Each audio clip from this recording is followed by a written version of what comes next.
অয়ন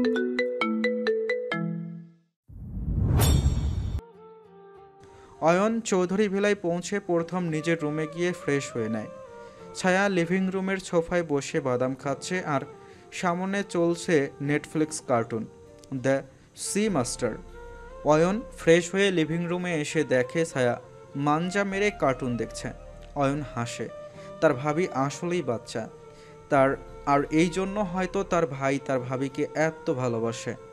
অয়ন গিয়ে ছায়ার পাশে বসে। কেমন আছো তুমি ভাবি? হ্যাঁ, ভালো আছি। আপনার কি খবর? আর তো দেখলামই না আপনাকে। অয়নের উত্তর দেওয়ার আগে নিজের হাতে পানির গ্লাস নিয়ে আস্তে আস্তে বলে, সে ব্যস্ত ছিল গুরুত্বপূর্ণ কাজে। ছায়া নির্ঝরের দিকে তাকায়, এরপর অয়নের দিকে। কি কাজ? নির্ঝর ছায়ার অপর পাশে এসে বসে। কিরে, আমি বলবো না তুই বলবি?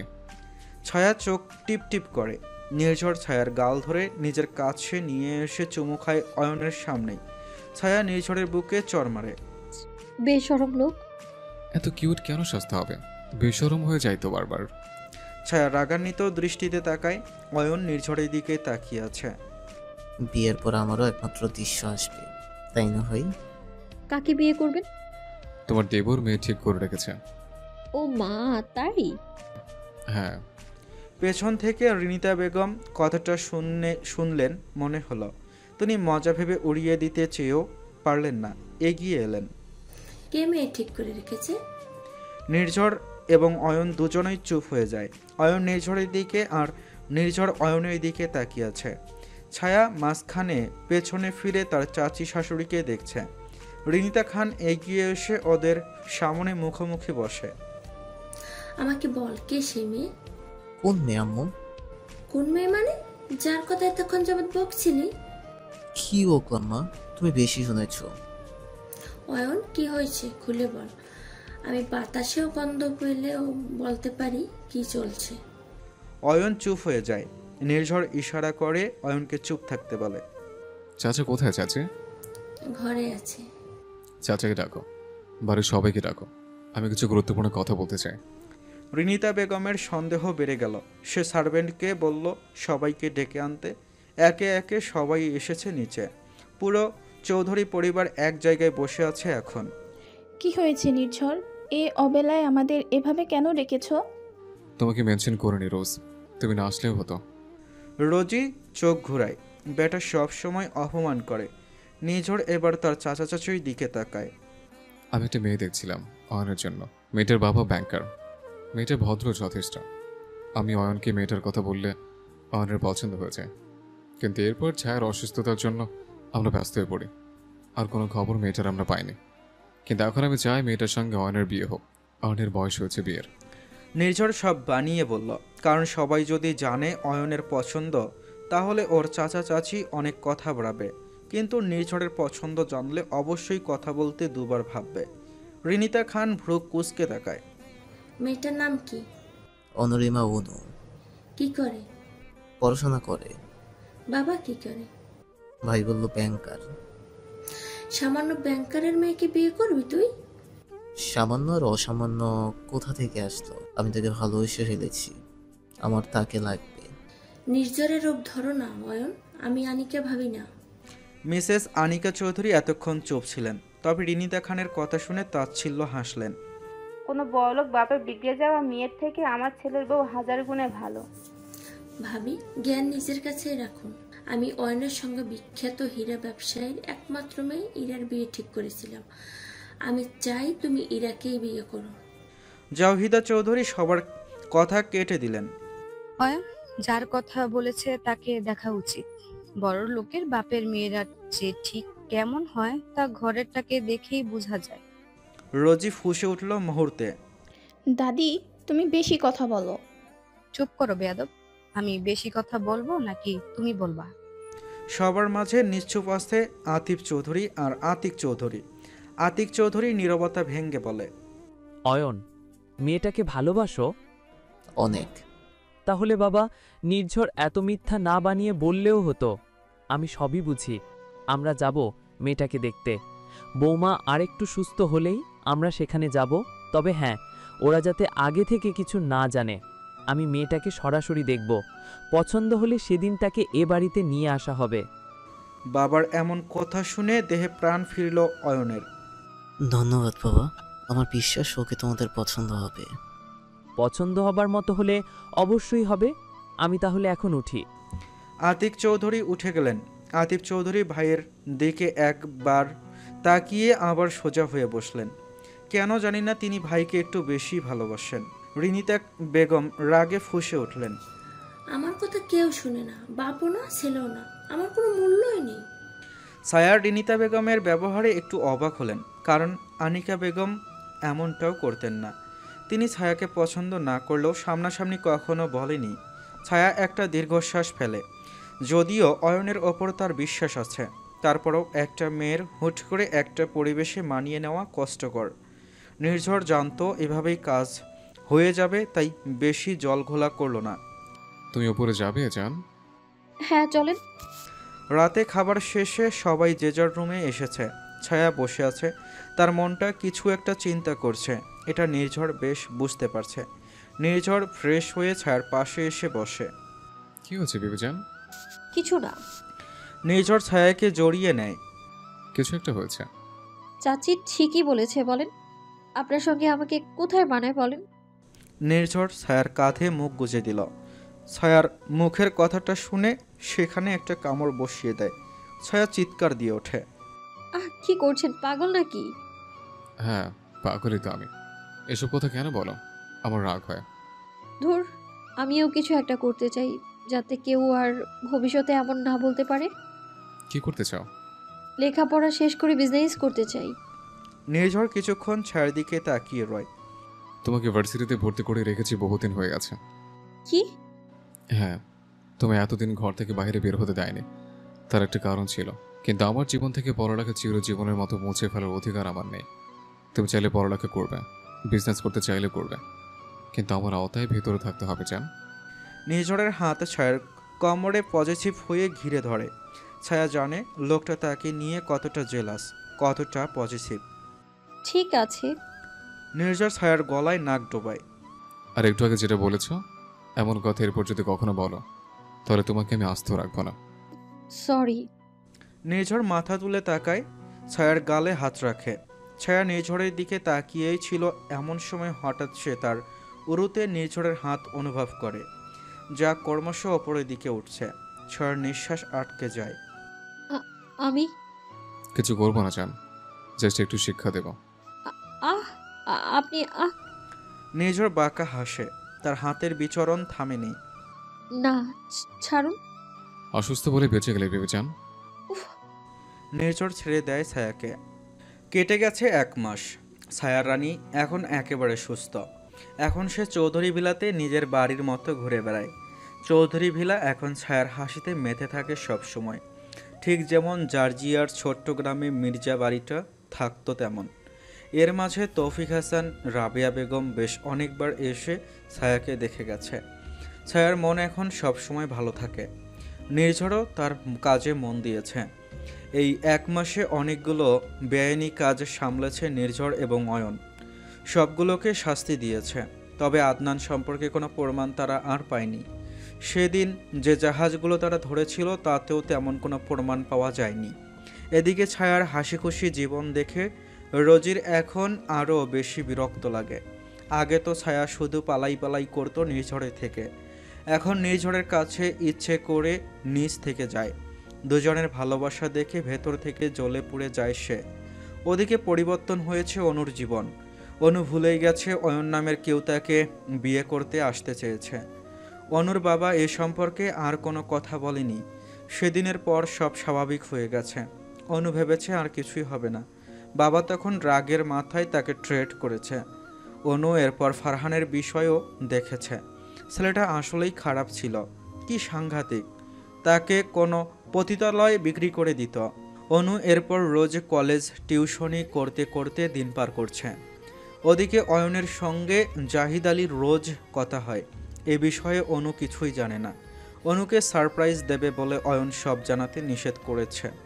অনু তো বেশ খুশি এখন।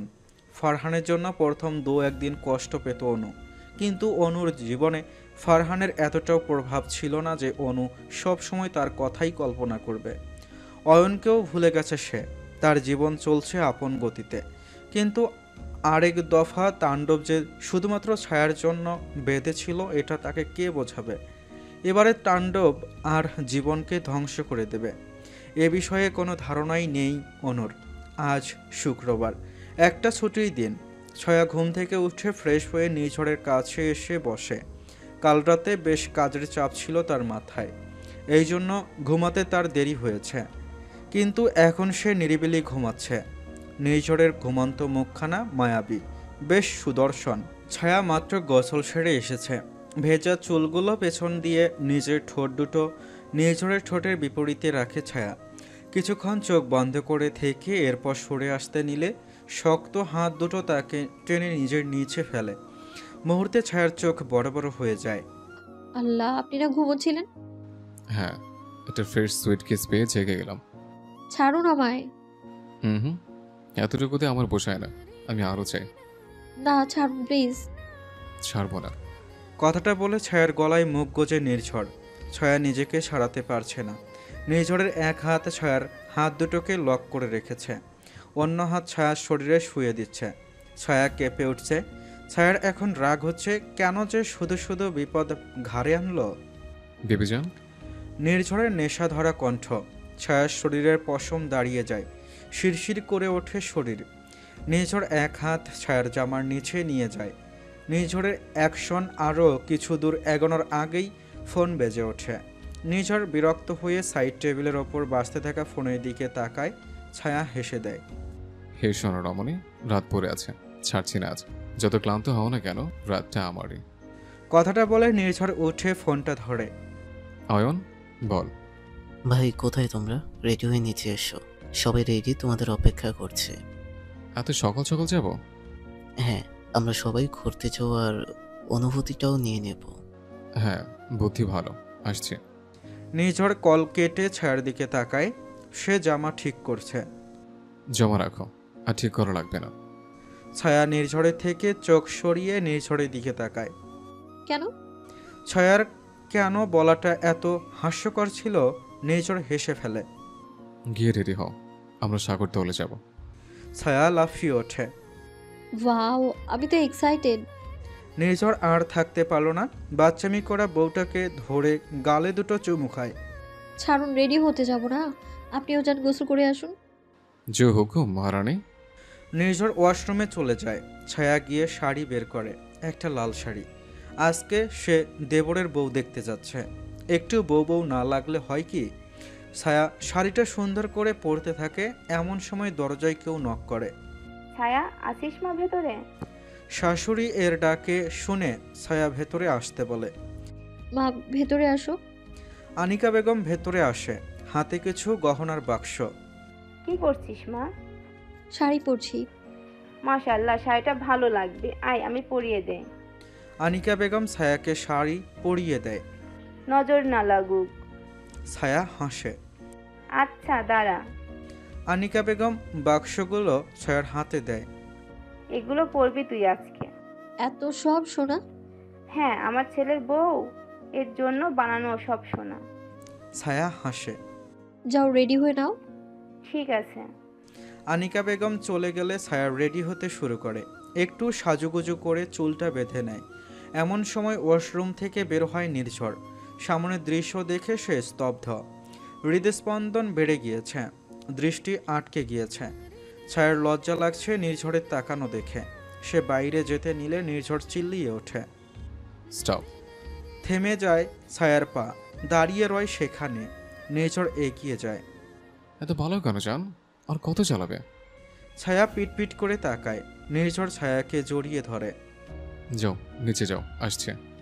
নির্ঝর সরে আসে, ছায়াও নিচে চলে যায়। এরপর নির্ঝর রেডি হয়ে নিচে চলে আসে। পুরো চৌধুরী পরিবারকে এত সুন্দর দেখাচ্ছে। নির্ঝর এবং ছায়া একসঙ্গে কি সুন্দর মানিয়েছে দুজনকে। কিছু না খেয়ে ওরা বেরিয়ে যায়, কারণ ওরা সি ফুড খাবে সবাই। যদিও ছায়ার অ্যালার্জি, সে সি ফুড খাবে না, অন্য কিছু খাবে রোজ। কিছুক্ষণ স্থির হয়ে নির্ঝর আর ছায়াকে দেখল। মনে হচ্ছে দুজন মেড ফর ইচ আদার। রোজের কেন জানি না চোখের সামনে ঝাপসা হয়ে আসে। এতগুলো বছর একতরফা ভালোবেসে গেলাম নিঃশব্দে, কত কিছু করলাম, কিন্তু তোমায় পেলাম না। আমার কপালে কি তুমি সত্যিই ছিলে না? কিন্তু আমি তো সত্যিই ভালোবেসেছিলাম তোমাকে। আমার ভালোবাসায় কোথায় সমস্যা ছিল নির্ঝর? রোজের কথাগুলো গলায় আটকে আসছিল, চোখ বেয়ে ফোঁটা পানি গড়িয়ে পড়ছিল। ভালোবাসার মানুষ অন্য কারোর সঙ্গে সুখী আছে দেখাটা বড্ড কষ্ট দেয়। যারা বলে ভালোবাসার মানুষ সুখে থাকলে দেখেও শান্তি লাগে, এটা মিথ্যা, সবথেকে বড় মিথ্যা। বড্ড কষ্ট হয় অন্য কারোর সঙ্গে দেখতে। রোজই কিছুক্ষণ সেখানে দাঁড়িয়ে বেরিয়ে আসে। সে একটু দেশের বাহিরে যাবে, হয়তো ভালো লাগবে। অয়নের বিয়েটা হলেই রোজই চলে যাবে। রোজই নিজের গাড়িটা নিজেই ড্রাইভ করবে, অয়নকে করতে দেবে না ড্রাইভ। তুই ঠিকঠাক চালাবি তো? ভয় নেই, বিয়ে তোর হবে অয়ন। বেশি কথা বলিস না, ভেতরে বস। তোকে নিয়ে বিশ্বাস নেই। এমন সময় সেখানে জাওহিদা চৌধুরী হেঁটে আসে। আচ্ছা, তাহলে তুই অন্য গাড়িতে যা। গাড়িটা যেহেতু রোজের, আর সে ড্রাইভ করতে চাইলেই তো সমস্যা নেই কোনো। তুই যা, অন্য গাড়িতে যা, আমি এই গাড়িতে আসছি। ওরে বাবা, ঠিক আছে। অয়ন সেখান থেকে বেরিয়ে যায়। জাওহিদা চৌধুরী চোখে সানগ্লাস, তাকে এই বয়সেও দেখতে সুন্দরী লাগে। রোজই হাসে। উঠুন বান্ধবী। হ্যাঁ উঠছি, ঠিকঠাক চালিয়েন। চৌধুরী বাড়ি থেকে 3টা গাড়ি রওনা করে সাগরতলের উদ্দেশ্যে। জাহিদ আলী সকাল থেকে অনুর চাচি খালাদের ডেকে নানা রান্নাবান্না করছেন। অনু গেছে ভার্সিটিতে। আজকে অনুকে জাহিদ আলী একটা লাল জামা পরিয়েছে। গাউনটা বেশ মানিয়েছে তাকে। বাহিরে বৃষ্টি বৃষ্টি আবহাওয়া, বাতাস বইছে অনেক সুন্দর। সবাই জানে আজকে অনুকে দেখতে আসবে, শুধু অনুই জানে না অনুকে যে দেখতে আসবে। কিছুক্ষণ পর চৌধুরী বাড়ির গাড়িগুলো অনুদের বাড়িতে প্রবেশ করে। অনুর চাচি মনোয়ার বেগম বেরিয়ে আসে, সঙ্গে জাহিদ আলী। সবাই নির্ঝরকে গ্রিট করতে গেলে নির্ঝর বাধা দেয়। প্লিজ, আপনি আমার বাবার বয়সে, এমন করবেন না। মাননীয় রাষ্ট্রপ্রধান। নির্ঝর, শুধু নির্ঝর বলুন, এতেই খুশি হব। জাহিদ আলী বুঝলেন নির্ঝর মানুষটা যেমনটা টিভিতে ঠিক তেমনটাই সে আসল জীবনেও। সবাই ভেতরে আসলো। সবাইকে বসতে দেওয়ার পর অনুর খালা চাচিরা, চাচা মামা সহ সবাই মিলে ওদের সঙ্গে কথা বলা শুরু করে। ছায়া বাড়িটা দেখল। জাহিদ আলী বেশ সুন্দর একটা বাড়ি বানিয়েছে, যদিও ছোটোখাটো, তারপরেও প্রতিটা জিনিস যেন একে অপরের পরিপূরক। রিনিতা খান বাড়িটা দেখে খুশি হলেন। না, একেবারে ছায়াদের মতো না। তার চিন্তা সর্বদা এক ভালো পরিবারের ছেলের বিয়ে করাবে। তবে মনে হচ্ছে সবটা ঠিকঠাক হবে। ক্লাস শেষ করে বাসার দিকে আসছে অনু। তবে বাসায় আসার পথে কিছু একটা মনে করে একটা দোকানে গিয়ে কিছু স্ন্যাক্স কিনে নিল অনু, কারণ সে এখন বাড়িতে গিয়ে নেটফ্লিক্স দেখবে। অনু আর ছায়ার ভেতর একটা বিষয় কমন, দুজনই নেটফ্লিক্স পাগল। অনু বাড়িতে প্রবেশ করে এতগুলো দামি গাড়ি দেখে অবাক হয়। পাশের বাসার মাঝে মধ্যে মেহমান আসলে তাদের বাড়িতে গাড়ি পার্ক করে, কারণ পাশের বাসায় জায়গা হয় না তাই। অনু ভাবল সেটাই হয়তো আজও হয়েছে। অনু ভেতরে প্রবেশ করে দরজা ঠেলে। বাবা, এতগুলো গাড়ি কার্গো, পাশের বাসায় কেউ আসতে তুমি বলে দিতে পারো না একটু সাইডে গাড়ি রাখতে? রাস্তার উপর গাড়ি রেখে চলে গেলে ম্যানার নেই। অনু ভেতরে প্রবেশ করে হাঁ হয়ে গেছে, তার কথাও বন্ধ হয়ে গেছে। তার সামনে সর্বপ্রথম যে চেহারাটা এসেছে সেটা হলো প্রেসিডেন্টের। স্বয়ং প্রেসিডেন্টকে চোখের সামনে বসে থাকতে দেখে অনু অবাক হয়ে যায়। জাহিদ আলী এগিয়ে আসে। সমস্যা কি? কোথায় কি বলতে হয় ভুলে গেছিস? না, এখানে কি হচ্ছে? ছায়া অনুর দিকে তাকিয়ে একবার অয়নের দিকে তাকায়, এরপর নিঝড়ের দিকে। অনু মেয়েটার অবস্থা ঠিক তার মতো, যদিও অনু তার থেকে বয়সে 2 বছরের বড়। তারপরেও অনুর ভেতর নিজের অতীত দেখতে পাচ্ছে সে। ভেতরে আয়। অনু সবাইকে আসসালামু আলাইকুম বলে সম্মান জানায়। সরি। অনু বাবার সঙ্গে ভেতরে চলে আসে। নির্ঝর নিজের চায়ের কাপে মজে আছে। রুমে এসে অনুকে বিছানায় বসায় জাহিদ আলী। মারে, ওয়াইন ভালো ছেলে। তা আমি কি করব? বিয়ে করবি? বিয়ে করব মানে ইয়ার কি হচ্ছে নাকি? না, ইয়ার কি হচ্ছে না মা। অয়ন তোকে ভালোবাসে সোনা। ভালোবাসে মানে কি? তুমি আমার কাছে না জিজ্ঞাসা করে কিভাবে কি ঠিক করলা? জিজ্ঞেস করার কি আছে? তোমার বাবা, আমি, তোমার বিষয়ে সিদ্ধান্ত নেওয়ার অধিকার আমার আছে। হ্যাঁ আছে, কিন্তু আমার কাছে জিজ্ঞাসা করাটাও একটা ম্যানার। তুমি ফারহানার সঙ্গে যে ঘটনা ঘটিয়েছো তাতে করে তোমায় বিশ্বাস করা যায় না। আর সমস্যা কি, তুমি চিনলা না কিভাবে তুমি ঠকিয়েছো? পুরো কথা শেষ হবার আগে ছায়া আসে সেখানে। আঙ্কেল আসবো?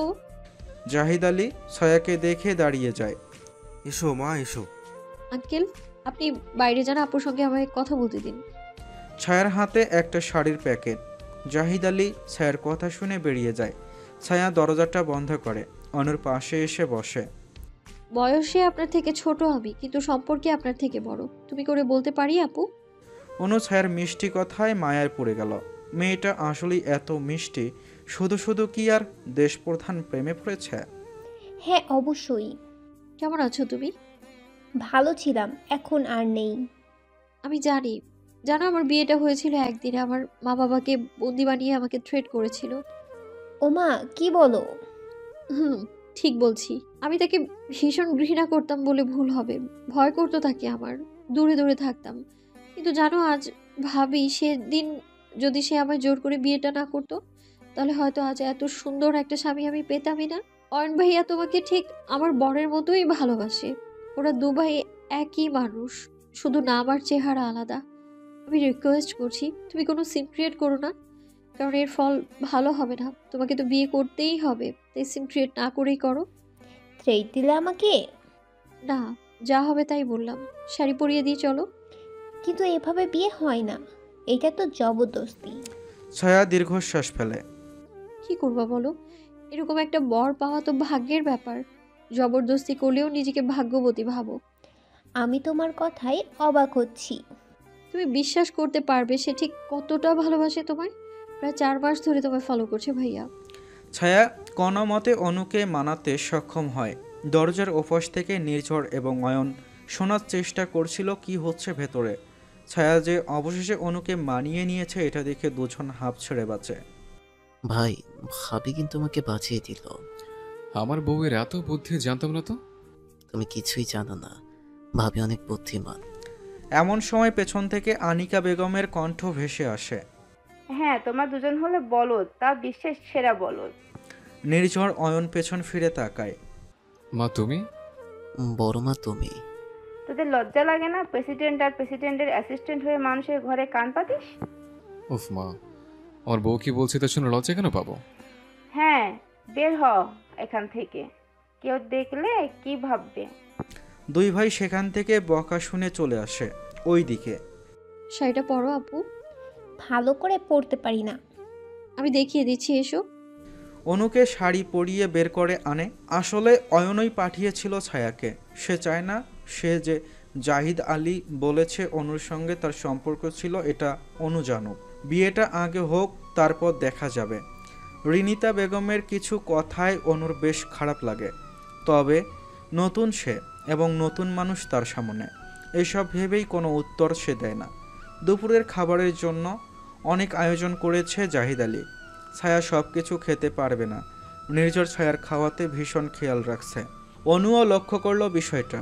বউয়ের 1 গ্লাস পানি খাওয়া থেকে শুরু করে একটা নিঃশ্বাস কিভাবে নিচ্ছে সেটাও লক্ষ্য করছে নির্ঝর। অনুর নির্ঝরের প্রতি সম্মান বেড়ে গেল। লোকটা সত্যি অমায়িক। সব বড়রা একসঙ্গে বসেছে, আজকেই বিয়ের দিন ফেলে যাবে তারা। সেখানে নির্ঝর, অয়ন, অনু, ছায়া, রোজ নেই। সবাই মিলে অনুদের বাড়ির পাশের রাস্তায় বেরিয়েছে। রোজি কিছুক্ষণ তাকিয়েছিল নির্ঝর আর ছায়ার দিকে, এরপর সে চোখ সরিয়ে নেয়। যত দেখবে ততই কষ্ট বাড়বে। অনু সব কিছুর মাঝে রোজি নামক সুন্দরীকে নিশ্চুপ থাকতে খেয়াল করলো বেশ অনেক সময় ধরে। অনু রোজির কাছে চলে আসে। আপু, একটা কথা বলবো? হ্যাঁ বলো। আপনার কি মন খারাপ? কেন? না মানে আপনাকে বেশ মন মরা দেখাচ্ছে তো, তাই। তেমন কিছু না। আগামী শুক্রবার আমার ভাইয়ের সঙ্গে তোমার বিয়ে। সেদিন হয়তো নির্ঝর আর ছায়ারও আবার বিয়ে হবে। অনুর হাসি থেমে গেল। আর মাত্র 3 দিন পর রোজি অনুর দিকে লক্ষ্য করল। কি হয়েছে, তুমি খুশি নও? এমন সময় অয়ন চলে আসে সেখানে। আর রোজ সে ভীষণ খুশি, তাই না? অয়ন অনুকে এক হাতে জড়িয়ে ধরেছে। অনুর হৃদস্পন্দন বেড়ে গিয়েছে। কেমন অসর হয়ে আসছিল সে। রোজই অয়নের হাতে চড় মারে। ছাড় ওকে, বিয়ের পর যত ইচ্ছে কাছে যাবি, বিয়ের আগে না। অয়ন ছেড়ে দেয় অনুকে। তুই জানিস ভাই, বিয়ের আগেও ভাবিকে ছাড়েনি, কারণ ভাই জানতো ছায়া নামক সুখটা কপালেই লেখা আছে। হ্যাঁ, দু ভাই মহৎ কাজ করেছো। অয়ন সামনে তাকায়। ছায়া এবং নির্ঝর দুজনই সামনের দিকে তাকিয়ে প্রাকৃতিক দৃশ্য উপভোগ করছে। ছায়ার মাথা নির্ঝরের কাঁধে। অয়ন বলে, ভাই জানতো মেয়েটাকে তার জীবনেই আসতে হবে। পৃথিবীর সব দরজা সে ভাবির জন্য বন্ধ করে দিয়েছিল, শুধুমাত্র তার দরজাই খোলা ছিল ভাবির জন্য। ভাবিকে সে চেয়েছে এবং যেভাবে হোক নিজের করে পেয়েছে, এটাই পূর্ণতা।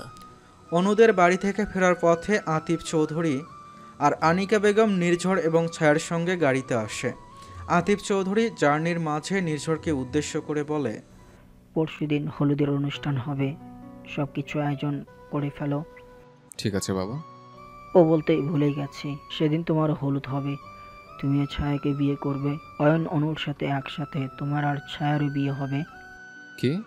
কিন্তু আমি তো বিয়ে করেছি। তাতে কি হয়েছে, আবার করবা। আর গাড়িটা বা দিক ঘোরাও, আমরা জর্জিয়া হয়ে যাব।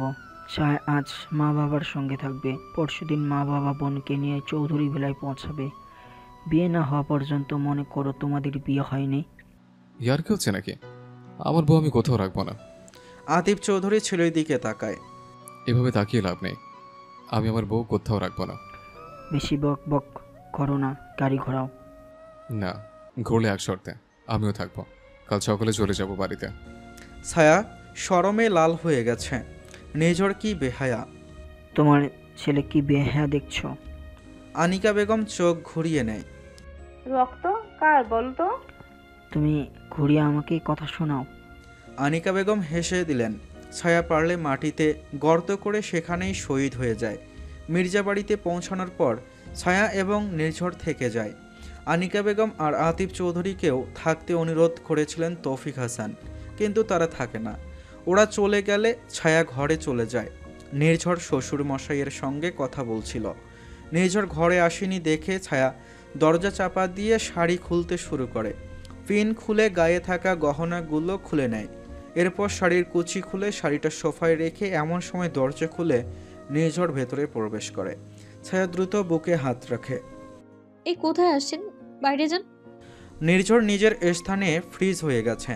ছায়া পাশ থেকে শাড়িটা নিয়ে জড়িয়ে নেওয়ার আগেই নির্ঝর ঝড়ের বেগে এসে ছায়ার হাতটা ধরে ফেলে। ছায়া ফিটফিট করে তাকিয়ে রয়। আর কত চালাবি? এবার আমার আগুন তুই একটু অনুভব কর। ছায়া কিছু বলার আগেই হামলা করে নির্ঝর ওর ওপর। ছায়ার ওষ্ঠজোড়া আঁকড়ে ধরে। ছায়া শুরু করেছে। নির্ঝর বিরক্ত হয়ে মুখ তুলে তাকায়। কে? দরজা, এটা চৌধুরী ভিলা না, বন্ধ করে আসুন প্লিজ। নির্ঝর বিরক্ত হয়ে আগে দরজা বন্ধ করে। এরপর ছায়াকে একটানে বিছানায় ফেলে। ছায়াও আর বাধা দিল না। নির্ঝর বহুদিন পর ছায়াকে এত কাছ থেকে অনুভব করতে চলেছে। ছায়ার গলায় মুখ ডুবিয়ে মৃদু মৃদু কামড় দেওয়া শুরু করে। ছায়া নির্ঝরের চুল শক্ত করে চেপে ধরে। নির্ঝরের ভালোবাসায় কোনো খাদ নেই। ছায়ার জন্য সে পাগল। ছায়ার শরীরে নিজের ভালোবাসার ছাপ ফেলতে ব্যস্ত সে। ওদের ভেতর কোনো বাধা নেই, না আছে কোনো দেয়াল, আছে শুধু এক সমুদ্র ভালোবাসা। রাত যত গভীর হচ্ছে নির্ঝরের স্পর্শ তত মাতাল হচ্ছে। ছায়া নিরিবিলি নির্ঝরের প্রতিটা স্পর্শ অনুভব করছে। ছায়া যন্ত্রণাগুলো ভুলে যাচ্ছে নির্ঝরের ভালোবাসা পেয়ে। রাত 10টা। ছায়া কাঁদো কাঁদো চোখে তাকিয়ে আছে নির্ঝরের দিকে। নির্ঝর নিজের ভেজা চুলগুলো সরিয়ে নেয় কপাল থেকে। সরি বিবেচান, কষ্ট দিয়ে ফেলেছে, সরি। আসলে আমার পক্ষে নিজেকে নিয়ন্ত্রণ করা সম্ভব হচ্ছে না। আর পারছি না, আর না। ছায়া বাচ্চাদের মতো বায়না করছে, মাথা এদিক ওদিক করে না করছে। নির্ঝর না চাইতেও ছায়ার কপালে চুমু খেয়ে ওকে ছেড়ে দিল। এরপর দুজন ফ্রেশ হয়ে নেয়। ছায়া ঘুমিয়ে যায় তখনই। নির্ঝরও ঘুমিয়ে যায়। রাবেয়া বেগম অনেকক্ষণ ধরে অপেক্ষা করছে ওদের জন্য। শেষমেশ ওরা না আসলে খাবার সব ফ্রিজে তুলে ঘুমাতে চলে যায়। পরদিন সকালে চৌধুরী ভিলা চারদিক দিয়ে সাজানো হয়েছে। আজ থেকে অনুষ্ঠান শুরু। কোনো প্রেস অ্যালাউ করেনি আতিফ চৌধুরী। ঘরোয়া অনুষ্ঠানে কোনোভাবেই প্রেস ইনভলভ করা যাবে না। নির্ঝর বাড়িতে ফিরেছে মাত্র। ঘুম তার অনেক ভালো হয়েছে রাতে। বাড়ির সদর দরজায় বাবা আর চাচাকে দেখে এগিয়ে যায় নির্ঝর। কি হচ্ছে এখানে? আপনার বিয়ের আয়োজন। বাবা, তুই তো বেহায়া, তোকে আর কি বলবো। আমার বয়সে তুমিও মায়ের জন্য বেহায়া ছিলে। আতিফ চৌধুরী তীক্ষ্ণ দৃষ্টিতে তাকায়। নির্ঝর আর তর্কে জড়ায় না, সে রুমে চলে যায়। জাওহিদা চৌধুরী সেখানে আসে অয়নকে নিয়ে। এই তো নিঝর, কখন এলি? মাত্র দাদি। আমার সঙ্গে আয়, তোদের দুজনের জন্য আমার কাছে কিছু আছে। কি দাদি? জাওহিদা চৌধুরী দুটো বাক্স বের করলো, দুটো ব্রুজ। এই দুটো তোদের দাদার, খুব পছন্দ ছিল ওনার। তখনকার একজন বেশ নামী কারিগর এই দুটো বানিয়েছিল তোদের দাদার জন্য। তুলে রেখেছিলাম, তোদের বিয়েতে দেব। এই দুই অনুষ্ঠানের পাঞ্জাবিতে পরবি তোরা। অয়ন আর নির্ঝর দাদিকে জড়িয়ে ধরে। তোদের দাদার শৌখিন ছিল, অনেক স্বপ্ন দেখেছিল। তিনি আজ বেঁচে থাকলে গর্ববোধ করত। তার স্বপ্নে যেমন দেশ সে চেয়েছিল, তোরা ঠিক তেমন দেশ বানিয়েছিস। দেশ হয় আদরে, দেশ হয় যত্নে। আমার নিঝর, যেদিন তুই প্রেসিডেন্ট পদ গ্রহণ করেছিলি, তোকে বলেছিলাম এই রাস্তায় চলাটা কঠিন। যখন জীবন কাঁদাবে তখন ভাবে ভালো কাজ করতে হবে। আমাকে সব সময় তুমি তোমার পাশে পাবে, পেয়েছো কি? নির্ঝর দাদির হাত দুটো ধরে চুমু খায়। হ্যাঁ, পেয়েছে। আমি তোদের উপর আরো বেশি আশা। আমি জানি তোরা এই দেশে আরো এগিয়ে নিয়ে যাবে। তুমি দোয়া করলে পারবো দাদি। জাওহিদা চৌধুরী হাসলেন। ভীষণ খুশির দিন এটা। সন্ধ্যা নেমেছে ধরণীর বুকে। অনু এবং জাহিদ আলী চলে এসেছে চৌধুরী ভিলায়। অনুকে নিয়ে যাওয়া হয়েছে সাজানোর জন্য। অনু নিশ্চুপ। তার বাবা খুশি, এতেই তার ভালো লাগছে। বিয়ে তো একদিন করতেই হতো। জীবনের এমন একটা সময় তার আসতো, অয়ন ছেলেটা যদি ভালো হয় তাহলে সমস্যা নাই। অনুকে হলুদ জামা পরানো হয়েছে, সুন্দর মেকআপ করা হয়েছে, হালকা বেশি না। অয়নের পছন্দ মতো সাজানো হয়েছে অনুকে। আয়নার সামনে দাঁড়িয়ে নিজেকে দেখছে অনু। তার সাজ অয়নের নামে আজ। বাহিরে স্টেজ বানানো হয়েছে, সেখানে উপস্থিত সবাই। কিছু মানুষ আছে, ওরা নাচ গান করছে। আজকে বউদের হাতে মেহেদি লাগিয়ে দেওয়া হবে। পুরো চৌধুরী পরিবার এক রঙা জামা পরেছে, হলুদ থিমের জামা। মিসেস চৌধুরী এদিক ওদিক দেখছে। নির্ঝর আর অয়ন গিয়ে স্টেজে বসেছে। অনেকগুলো ছবি তোলার পর অনুকে স্টেজে আনা হয়। অনু বাবার হাত ধরে স্টেজে আসে। কি মারাত্মক সুন্দর দেখাচ্ছে তাকে। অয়ন তো তাকিয়ে আছে, তবে নির্ঝরের চোখ দুটো তার বউকে খুঁজছে। ছায়া তখনও আসেনি। ছায়াকে কেউ দেখেনি। নির্ঝরের মাকে ডাকে। আম্মু। আনিকা বেগম এগিয়ে আসে। হ্যাঁ, আমার বউ কোথায়? আনিকা বেগম তাকিয়ে আছে নির্ঝরের দিকে। নির্ঝর চোখ সরিয়ে এদিক ওদিক তাকায়। অয়ন শব্দ করে হেসে দিয়েছে। অনু পাশ থেকে কিছুই বুঝতে পারেনি কি হলো কাহিনী। এমন সময় তৌফিক হাসানের হাত ধরে ছায়া ঘোমটা টেনে প্রবেশ করে সেখানে। অফ হোয়াইট রঙের লেহেঙ্গা, গায়ে হলুদের সাজ। ছায়া হেঁটে আসছে। নির্ঝরের হৃদস্পন্দন বেড়ে যাচ্ছে। তৌফিক হাসান ছায়াকে নিয়ে স্টেজে ওঠে। সবাই অধীর আগ্রহে বসে আছে ছায়ার মুখটার দেখার জন্য। নির্ঝর এগিয়ে যায়। তুমি ঘোমটাটা তোলো, তোমার জন্য সে তার সাজ কাউকে দেখায়নি, তোমাকে প্রথম দেখাবে, সেই জন্যই বাবা। নির্ঝর হেসে ছায়ার ঘোমটা তোলে। মায়াবী, তার মায়াবতী। নির্ঝর বুকে হাত রাখে। হার্ট অ্যাটাক করেছি বিবেচান। ছায়া হেসে দেয়। উপস্থিত সবার ক্যামেরা ওপরে। নির্ঝরের নাটকী ভঙ্গি সবাই ক্যামেরায় বন্দি করতে ব্যস্ত। নির্ঝরও হেসে দেয়। এভাবেই আরম্ভ হয় ওদের হলুদ সন্ধ্যা। নির্ঝর ছায়াকে দেখে যে রিয়াকশনটা দিয়েছে, এটা পুরো সোশ্যাল মিডিয়ায় ছড়িয়ে পড়েছে। ছায়া হাজারটা ভালো মন্তব্য। ভালোবাসা থাকলে সবই সম্ভব। দেশের ভেতরেই আদনানের প্রাইভেট ভিলা আছে। সেখানে বসে নির্ঝর আর ছায়ার হলুদের ভিডিওটা দেখছে আদনান। শালা, ভালোবাসাও কি অদ্ভুত, তাই না? না পাওয়ার যন্ত্রণা এত কঠিন, আমাকে ভেতর থেকে শেষ করে দিচ্ছে। আদনান চোখ বন্ধ করে মাথা ঠেকিয়েছে সোফার কোনায়। বন্ধ চোখের কোনা বেয়ে গড়িয়ে পড়ল দুফোঁটা পানি। এতটা কষ্ট হচ্ছে তার বলার মতো না। তার সঙ্গে ছায়ার দেখা হওয়া, ছায়ার কথা ভেবে তার প্রতিটা দিন কাটানো, সেগুলো ভেবে এখন সব স্বপ্ন। শেষবারের মতো বিদায় দেব তোমার সাগর কন্যা, আমি আসছি। আদনান যে দেশের ভেতরেই লুকিয়ে আছে এ কথা একটা কাক পর্যন্ত জানে না, কিন্তু সেদিন এয়ারপোর্টে যে ধরা পড়েছিল সে কে? আসলে সে আদনানের মুখোশ পরিহিত এক বান্দা, যে খুব ভালো করে ডাবল গেম খেলছে। নাচ গান হাসি ঠাট্টা একরাশ ভালোবাসার মধ্যে দিয়ে হলুদের বিকেলটা অসম্ভব সুন্দর কাটে চৌধুরী ভিলায়। ছায়া অনুকে কমফোর্ট করার চেষ্টা করে, যদিও তার বেলায় এমন কেউই ছিল না যে তাকে আদর করে বোঝাবে। তখন নির্ঝরও বেশ ভুল বুঝতো ছায়াকে, যদিও ছায়ারও বোঝা উচিত ছিল নির্ঝরের দিকটা। সব ঝড় কাটিয়ে ছায়া যে এখন নির্ঝরকে ভালোবাসে, এটাই নির্ঝরের প্রাপ্তি। নির্ঝর বারবার ফোন তুলে ছায়ার ছবি নিচ্ছে, এই ছবিগুলো স্মৃতি হিসেবে রাখবে। অনু আর ছায়ার হাত ভর্তি মেহেদি পরানো হয়েছে। মিসেস আনিকা বেগম আর রিনিতা খান দেবদাস সিনেমার দোলারে গানে ডান্স করছে।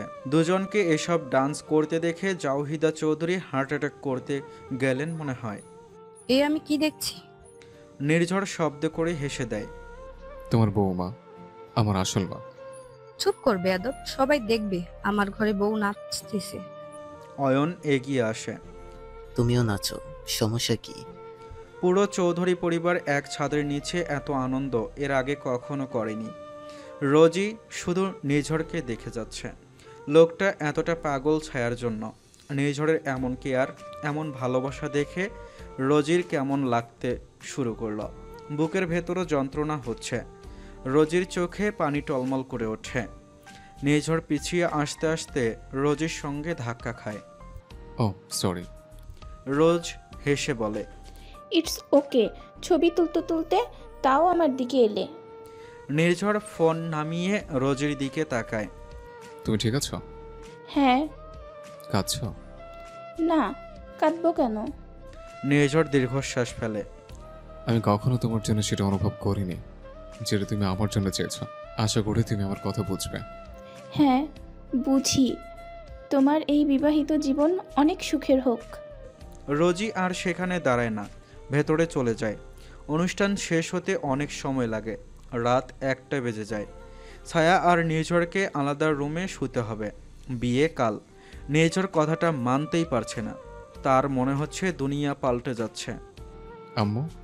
থাপ্পড় মারবো বেয়াদব, একটা দিনের জন্য এমন করছিস, জীবনে বউ ছাড়া ঘুমাসি নাই। নির্ঝর পিটপিট করে তাকায়। আনিকা বেগম হেসে দেয় শব্দ করে। তুই কি প্রেসিডেন্ট? হ্যাঁ। মনে তো হচ্ছে না। যা অনের রুমে যা, ওর সঙ্গে ঘুমাবে, আর অনু আর ছায়া তোর রুমে ঘুমাবে। প্রেসিডেন্ট হয়েও মায়ের বকা খাওয়া লাগে। নির্ঝর চলে যায় অয়নের রুমে। ছায়া জামা ছেড়ে কমফোর্ট জামা পরে নেয়। অনু তখনও তার সেই সাজে আছে। ছায়া এগিয়ে আসে। আরে আপু, তুমি এখনো জামা ছাড়োনি? আসলে বাবা যে কোন রুমে আছে জানি না, তার উপর সব কাপড় কোথায় আছে তাও জানি না। ও মা, আমার জামা পরো, দাঁড়াও। ছায়া গিয়ে জামা নিয়ে আসে। না, এটা পরে এসো। এসব জামা পরে এখনো বসে আছো, তোমার কষ্ট হচ্ছে না? কষ্ট হয়ে যাচ্ছিল, কিন্তু কি করতাম। আহা, আমায় বলবে না? অনু মৃদু হাসে। যাও। অনু উঠে ওয়াশরুমে চলে যায়। ছায়া তার হলুদের জামা মেলে দেয়। এমন সময় দরজায় শব্দ হয়। ছায়া এগিয়ে গিয়ে দরজা খুলে দিতেই হামলা হয় তার ওপর। নির্ঝর ছায়াকে পাশের দেয়ালে মিশিয়ে ওষ্ঠজোড়া আঁকড়ে ধরে ছায়াকে কথা বলার সুযোগ দেয় না। ছায়া করতে আছে। নির্ঝরের শখ না মেটা পর্যন্ত ছায়াকে ছাড়ে না। কিছুক্ষণ পর নির্ঝর সরে আসে। নিঃশ্বাস ভারী হয়ে এসেছে দুজনের। এখানে কি করছেন? মা বলেছে এখানে না আসতে।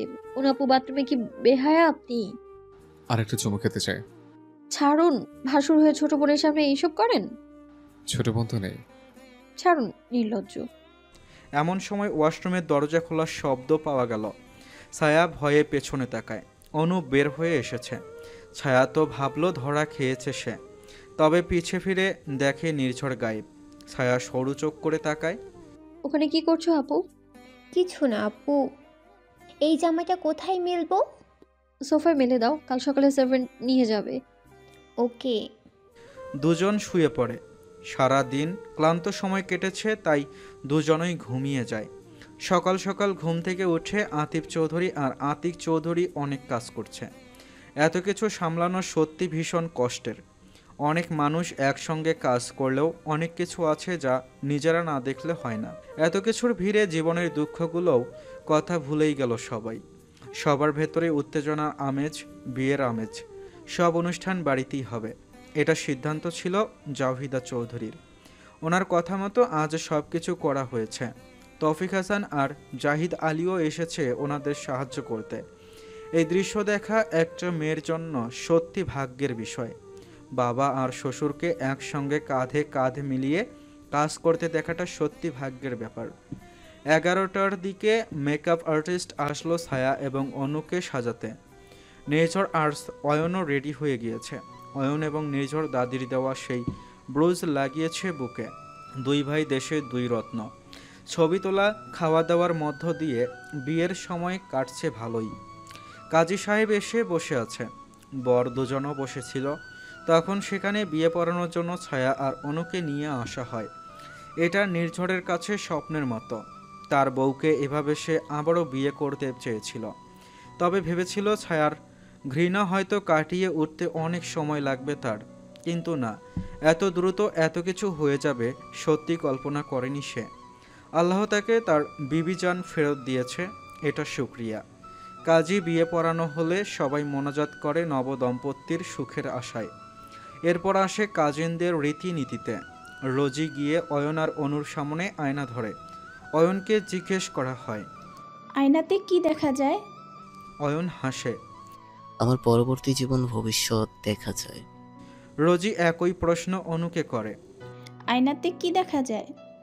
অনু লজ্জা পায়, কি বলবে, বলার মতো কিচ্ছু পাচ্ছে না সে। ভাবি বলতে কিন্তু হবে। আল্লাহর দ্বারা সৃষ্টি ভবিষ্যৎ। সবাই হাততালি দেয়। রোজি সরে আসে। নির্ঝর আর ছায়ার দিকে এগিয়ে যায়। ওদের মাথায় ওড়না দেওয়া আছে। আয়নায় কি দেখো নির্ঝর? আমার জীবন।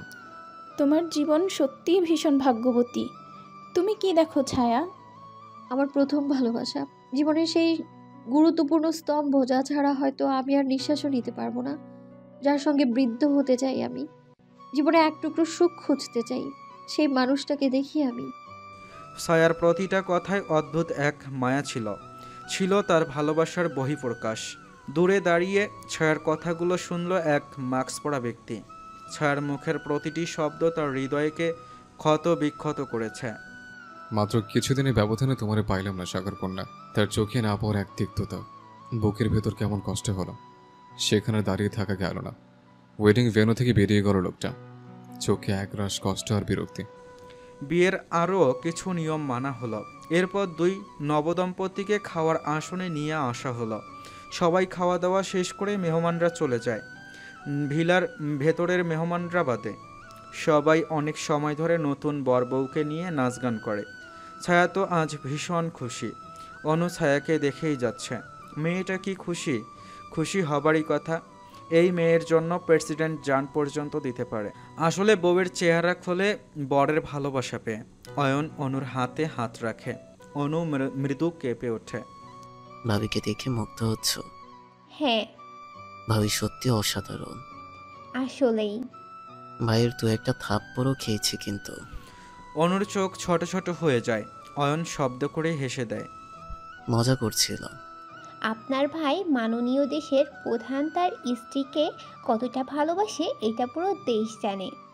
ও আচ্ছা, এবার এটাও জানবে আমি আমার বউকে কতটা ভালোবাসি। অনুর হৃদস্পন্দন বেড়ে যায়। অয়ন হাসে। বিয়ের সব কাজ শেষ হলে ছায়াকে নির্ঝরের রুমে রেখে যাওয়া হয়। ঘরটা একেবারে তাজা ফুলে সাজানো হয়েছে। ছায়া একটু লজ্জা পায়। অপরদিকে অনুকেও অয়নের ঘরে রেখে আসা হয়েছে। সেটাও সুন্দর তাজা ফুলে ডেকোরেশন করা হয়েছে। ছায়া প্রথম নিজের লেহেঙ্গার দিকে তাকায়। তার প্রেসিডেন্ট সাহেবের অতিরিক্ত সাজ পছন্দ না, তাই সে আজ প্রেসিডেন্ট সাহেবের মনের মতো সাজবে। যা ভাবা তাই কাজ। ছায়া উঠে ফ্রেশ হতে ওয়াশরুমে চলে যায়। ভারী লেহেঙ্গাটা খুলে একটা শর্ট নাইট গাউন পরে নেয়। লাল রং এত মানিয়েছে কেন তাকে বুঝতে পারল না সে। সিল্ক গাউনটা এক অসাধারণ ইফেক্ট দিচ্ছে তাকে। ছায়া লজ্জা পাচ্ছে, এভাবে বের হবে নির্ঝরের সামনে যাবে কি করে। কিন্তু এই বিশেষ রাতে বরকে এতটুকু উপহার দেওয়াই যায়। ছায়া সব মেকআপ উঠিয়ে ঠোঁটে একটু লিপলেট লাগায় আর একটু পারফিউম দিয়ে রুমে চলে আসে। এরপর বিছানার দিকে পা বাড়ানোর আগেই কারোর গলা পরিষ্কার করার শব্দ শুনতে পায়। থেমে যায় ছায়ার বাড়তে থাকা কদম। পেছনে থাকা পুরুষটা এক পা করে ছায়ার দিকে এগিয়ে আসছে। ছায়া ঠায় হয়ে দাঁড়িয়ে আছে। নির্ঝর এগিয়ে গিয়ে ছায়াকে কোমর বরাবর জড়িয়ে ধরে, ছায়ার ঘাড়ে নাক রাখে। কি মেখেছো জান? এত মাতাল করা গ্রান কেন? ছায়ার শরীর কাঁপছে। নির্ঝর বাঁকা হাসে, ছায়াকে নিজের দিকে ঘুরায়। এই রাত গভীর হবে জান, তার সঙ্গে লম্বা। তুমি প্রস্তুত আছো তো? ছায়া তখনও নিশ্চুপ। ছায়ার হাত ছায়ার শরীরে জড়িয়ে থাকা সিল্কের কোটির ফিতার ওপর। এক টনে ফিতাটা খুলতে কোটিটা পড়ে যায় মাটিতে। ভেতরে ছিল শর্টস। আমাকে এভাবে সারপ্রাইজ দিলে রোজ বিয়ে করবো জান, সত্যি বলছি, রোজ বিয়ে করব। নির্ঝরের কণ্ঠে মাতাল ভাব। ছায়া শিউরে উঠছে বারবার। নির্ঝর ছায়াকে পাজা কোলে তুলে নেয়, এরপর বিছানায় শুইয়ে দেয়, যেন তুলাগুলোও না জানুক সে কাউকে শুইয়েছে। নির্ঝরের কমল স্পর্শ ধীরে ধীরে গভীর হতে থাকে। একটা সময় নিজেকে না সামলাতে পেরে একটু রুড হয়ে যায়। তবে এতে কোনো আপত্তি নেই ছায়ার। সে নিঃশ্বাসের সঙ্গে নির্ঝরকে মিশিয়ে নিয়েছে। তার জীবনের সব থেকে দামি মানুষটা তার সঙ্গে। নির্ঝরের মৃদু কামড়ের ফল ছায়ার শরীরের দাগ হয়ে তাকিয়ে আছে। নির্ঝরের কথা সত্যি ছিল। সেই রাত ছিল গভীর, তার সঙ্গে লম্বাও। ছায়া চাইলেও থামায়নি সেই তাণ্ডব যার অভ্যাস নির্ঝর দিয়েছিল। নির্ঝর প্রতিটা কথা সত্যি করেই ছাড়ল। অপরদিকে অয়ন রুমে এসে দেখে অনু সেভাবেই পুতুলের মতো বসে আছে। অয়ন একটা নিঃশ্বাস নেয়। সে একজন ভালো স্বামী হতে চায়। বউকে ফোর্স করে বলবে তোকে বিয়ে করেছি কি সাজিয়ে রাখার জন্য, সেই মনোভাব তার কোনো দিনও ছিল না। অয়ন এগিয়ে যায়। অনু যে নার্ভাস তা দেখেই বোঝা যাচ্ছে। অয়ন পকেট থেকে একটা আংটি বের করে অনুর হাতে পরিয়ে দেয়, সেখানেই চুমু খায়। বৌজান, আপনাকে আমি সময় দিলাম। আপনি যেদিন প্রস্তুত হবেন সেদিন আমি আপনাকে স্পর্শ করব। এখন যান, গোসল করে নিজের পছন্দ মতো ড্রেস পরে আসুন, ঘুমাতে হবে। অনুর খুবই ভালো লাগে কথাগুলো। সে উঠে ওয়াশরুমে চলে যায়, ফ্রেশ হয়ে বাইরে আসে। অয়ন বসেছিল। অনু গিয়ে অয়নের পাশে বসে। সত্যি একটা কথা হলো, স্বামীর ব্যবহার যদি আসামির মতো হয় তাহলে সেই নারীর দুঃখের শেষ নাই। কিন্তু স্বামী যদি তার যেমন আচরণ করা উচিত সেটুকুই করে, তবে সেই নারী সারা জীবন যৌবনকাল থাকতে পারে। সেই রাতে দুজন দুজনের হাতে হাত রেখে নিজেদের জীবনের অনেক কথা শেয়ার করে দুজন। বিয়ের আগের জীবন সম্পর্কে অনু বলে, ফারহানের সম্পর্কে বলে। তাদের সম্পর্কের আহামরি কোনো অর্থ নেই যে এটাও বলে। অয়ন হাসে, অনুর মাথা নিজের কাঁধে রাখে, মনে মনে বলে, তুমি যদি ওর সঙ্গে সিরিয়াস রিলেশনেও থাকতে চাও, তোমার নিয়তি আমি কেড়ে নিতাম বৌজান। অয়ন চুমু খায় অনুর মাথায়। অনু চোখ বন্ধ করে নেয়। বাহিরে বৃষ্টি নামছে, পরিবেশ ঠান্ডা হয়ে উঠেছে। বিয়ের মেহমান চলে যাওয়ার পরপরই আকাশে যেন কালো আধার ছেয়ে যায়। রোজি বিয়ে শেষে করে চৌধুরী ভিলা থেকে গাড়ি নিয়ে বের হয়েছে। তার ভালো লাগছে না এখানে। শান্ত কোথাও বসে নিজেকে একটু সময় দিতে মন চাইছে তার, তাই সে বেরিয়ে এসেছে। তবে আকাশ তার মনের সাথে দুঃখ প্রকাশ করছে। এ যেন এক অদ্ভুত প্রাকৃতির মিল। রোজ নিরিবিলি একটা পার্কে এসে বসে। এদিকে আদনানও গাড়ি নিয়ে সেখানে এসেছিল। গাড়ি থেকে বের হয়ে রোজির পাশেই বসেছে সে। আদনানের মুখে মাস্ক। রোজিও চেনেনি তাকে, আসলে চেনার অবস্থা নেই তার। মনটা প্রচণ্ড খারাপ লাগছে। হঠাৎ আকাশ ভেঙে বৃষ্টি মাটিতে পড়তে শুরু করলো। সেই পানিতে ভিজছে রোজ, ভিজছে আদনান, সঙ্গে তাদের হৃদয় রক্তক্ষরণ। দুজন কেউই বুঝল না। ভাঙ্গা হৃদয়ে এক বেঞ্চের দু কোনায় বসে বৃষ্টি অনুভব করলো যে। রাত একটু গাঢ় হলে রোজি উঠে চলে যায়। গাড়িতে বসে চৌধুরী ভিলায় চলে আসে। চারদিকে সবাই ঘুমাতে চলে গেছে। বিয়ের জন্য সবাই ক্লান্ত। রোজি উঠে নিজের রুমে চলে আসে। নির্ঝরের রুমের লাইট বন্ধ। রোজি একটু কাছে যায়। তবে এই রুমে এই মুহূর্তে কী হচ্ছে তা জানা আছে তার। রোজি দ্রুত নিজের রুমে চলে যায়, ফ্রেশ হয়ে নাইট ড্রেস পরে নেয়, এরপর গা বিছানায় এলিয়ে দেয়। সে চেয়েছিল ছায়ার ক্ষতি করতে, কিন্তু নির্ঝর জানিয়ে হোক না জানিয়ে হোক রোজিকে সেই সবটা ফেরত দিয়েছে। রোজি হাসে। নির্ঝর মেয়েটার জন্য কতটা পাগল। ইস, যদি তোমাকে আমি পেতাম, তুমি যে আমার হবে এটা অসম্ভব, কিন্তু তুমি আমার হবে না এটা কল্পনা করাও আমার কাছে যে অভিশাপ। আমার এই অভিশপ্ত কল্পনা সত্যি হলো নির্ঝর। জিতে গেল তোমার ভালোবাসা, পেয়ে গেলে তুমি তোমার বিবিজানকে। আদনান নিজের ভিলায় ফেরত এসেছে। আদনানকে দেখে আদনানের বাবা অবাক হয়ে যায়। এই ছেলে, তুই এখানে কি করিস? বলছিলাম না নির্দোষ প্রমাণ না হওয়া পর্যন্ত বের হবি না? বাবা, মাথাটা প্রচণ্ড ব্যথা করছে, আমি ঘুমাবো, আমায় ডাকবে না। আদনান নিজের রুমের দিকে চলে যায়। আদনানের বাবা অবাক হয়ে গিয়েছে।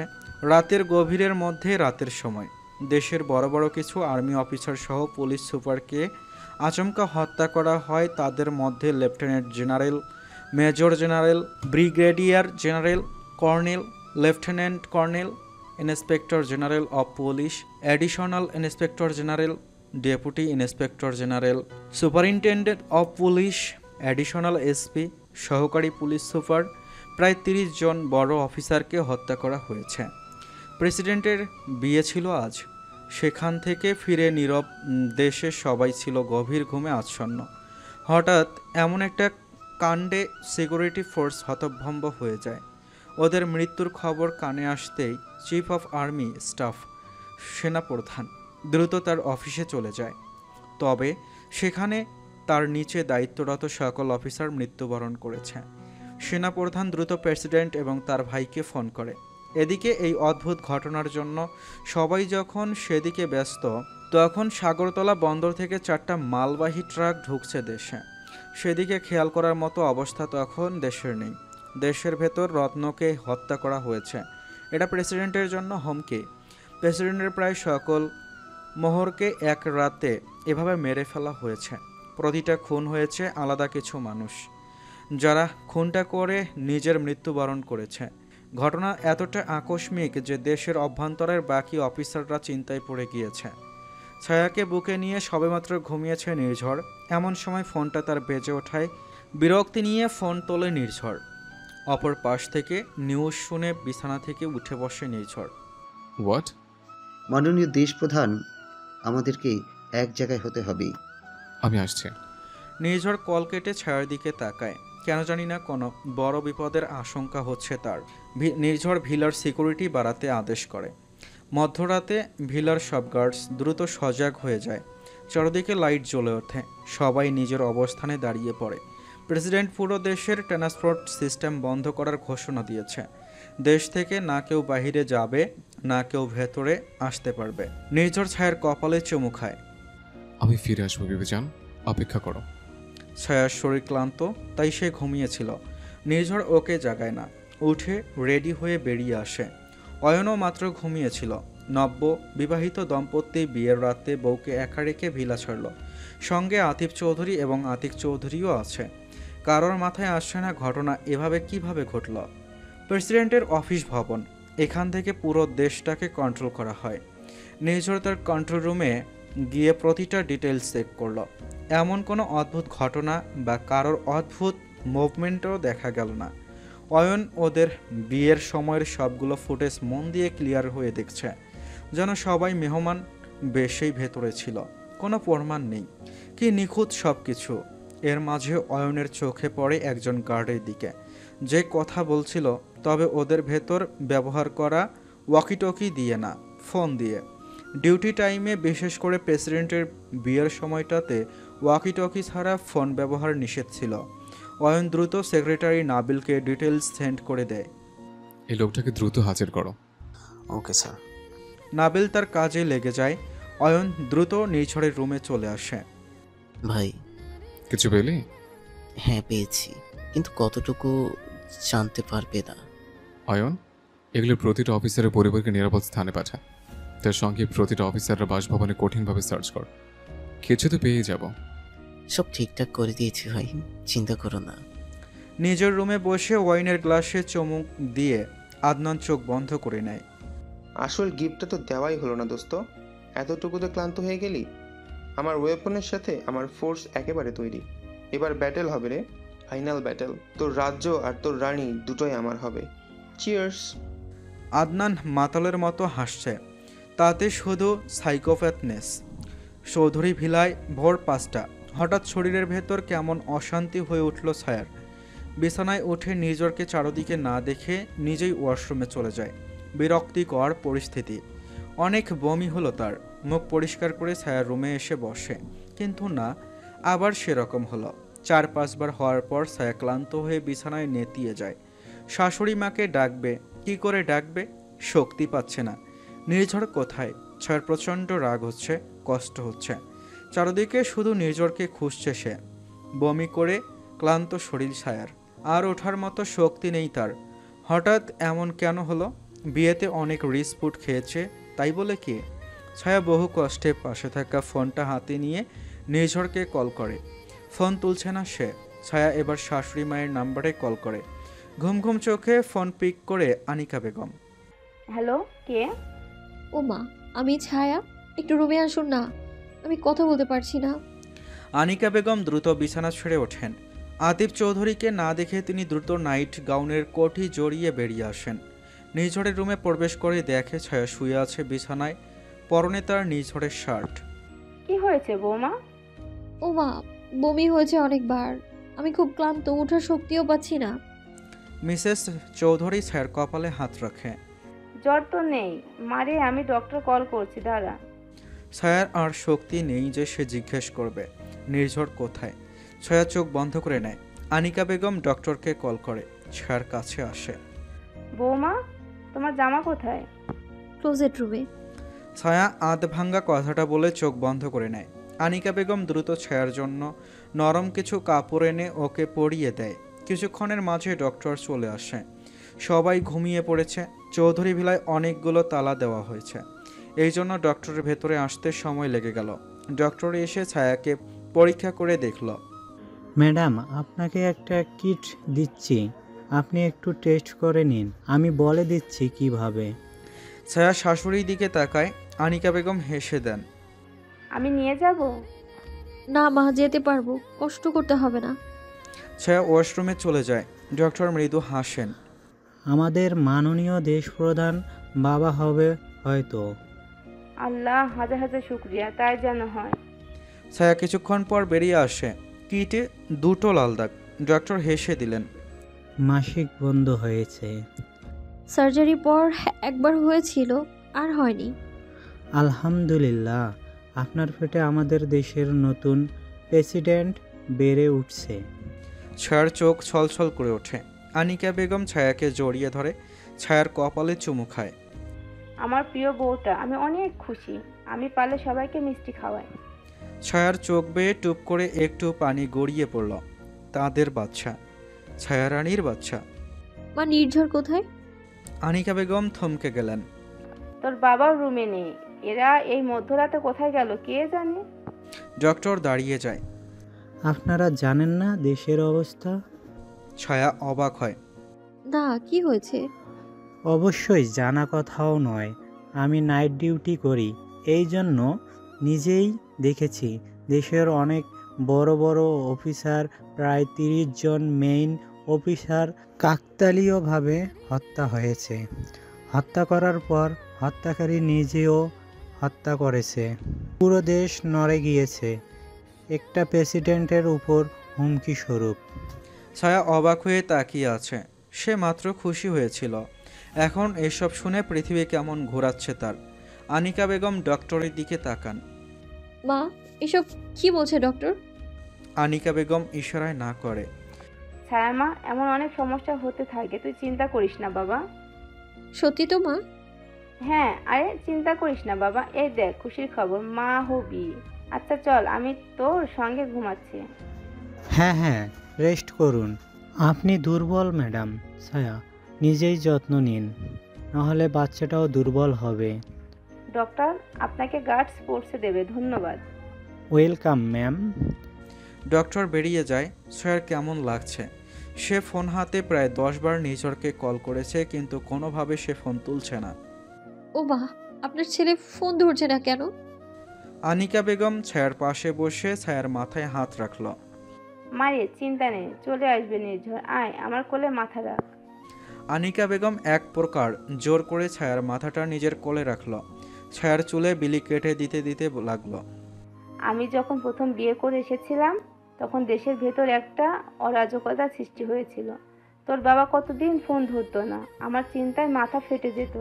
সেই সময় তোর দাদি শাশুড়ি বলতো ওরা দেশের জন্য কাজ করে, সব সময় দোয়া করবে, চিন্তা করলে কোনো কিছু সমাধান হবে না। এরপর তোর বাবা ফিরে আসতো। এত ভেঙে পড়িস না, সব ঠিক হয়ে যাবে। শাশুড়ির সান্ত্বনা আর মাথায় হাত বুলিয়ে দেওয়া পেয়ে ছায়া ঘুমিয়ে যায়। ছায়া ঘুমিয়ে গেলে আনিকা বেগমের কপালে ভাঁজ পড়ে। তিনিও চিন্তিত, এটা বোঝা যায়।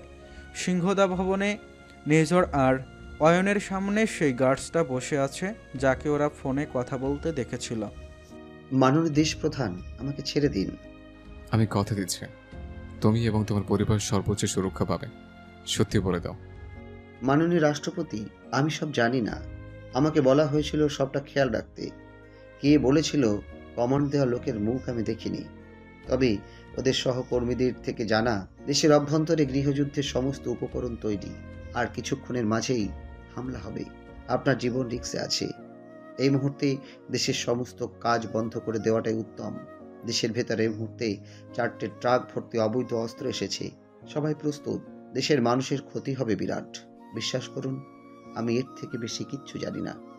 লোকটা মাথা নামিয়ে নেয়। নির্ঝর অয়নের দিকে তাকায়। অয়নের মাথাটাও ঘুরে গেছে। কি বলছে এসব? হঠাৎ অয়নের ফোনে ফোন আসে। অয়ন ফোন তুলে নেয়। হ্যালো স্যার, সমস্যা হয়ে গেছে। সাগরতল বন্দর দিয়ে মালবাহী জাহাজ প্রবেশ করেছে। আমরা জেনে ধরতে ধরতে সব খালি হয়ে গেছে। সবগুলোই ছিল অবৈধ অস্ত্র ভাণ্ডার।